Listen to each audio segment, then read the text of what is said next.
Bonjour à tous. Aujourd'hui, nous allons nous intéresser au jardin de Claude Monet à Vétheuil, une toile conservée à la National Gallery of Art à Washington. La lumière y danse et les grands tournesols semblent presque raconter une histoire.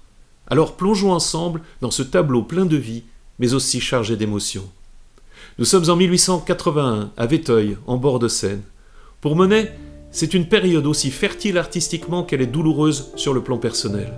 3 ans plus tôt, en pleine période de doute et presque fauché, il s'installe ici avec sa première épouse Camille, son fils Jean et toute la famille de 2 de ses premiers mécènes, Alice et Ernest Hochdé. En tout, et avec le petit personnel, ce sont 15 personnes qui vont s'entasser dans une maison de 120 mètres carrés. Les épreuves ne tardent pas à s'accumuler, les finances sont au plus bas.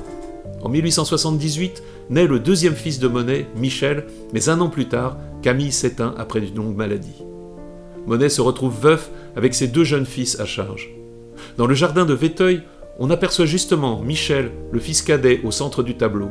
Derrière lui, sur les marches, ce sont probablement Alice Hochdé et son fils Jean-Pierre. Avec Alice, devenue sa maîtresse, Monet formera plus tard une famille recomposée avant l'heure. Et pourtant, malgré ces années difficiles, ce tableau déborde de lumière et de vie. Les tournesols imposants bordant le chemin, les ombres douces et les éclats de couleurs montrent une recherche presque obsessionnelle de la beauté. Et ces pots bleus et blancs, ils ne sont pas anodins. Ces objets rapportés par Monet de Hollande en 1871 témoignent de son attachement à son jardin qui devient un refuge, mais aussi une source d'inspiration infinie.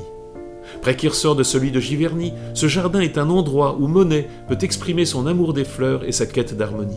D'ailleurs, cette fascination pour la nature se retrouve dans d'autres œuvres, comme les Roses trémières de Berthe Morisot ou encore Le Printemps à Chatou d'Auguste Renoir. Ces artistes partageaient cette idée de sublimer le foisonnement de la nature, mais Monet, lui, y ajoute une dimension profondément personnelle. En regardant le jardin de Monet à Vétheuil, on ne peut qu'être touché par la manière dont Monet transforme une période sombre de son existence en un hommage vibrant à la lumière et à la vie. Un tableau qui parle autant de résilience que de beauté. Et vous, qu'en pensez-vous? Est-ce que l'art peut vraiment transcender les épreuves personnelles?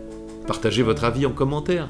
Et bien sûr, abonnez-vous avant que je ne transforme ma propre terrasse en jardin miniature avec des petits tournesols en papier. Et croyez-moi, personne ne veut voir cela.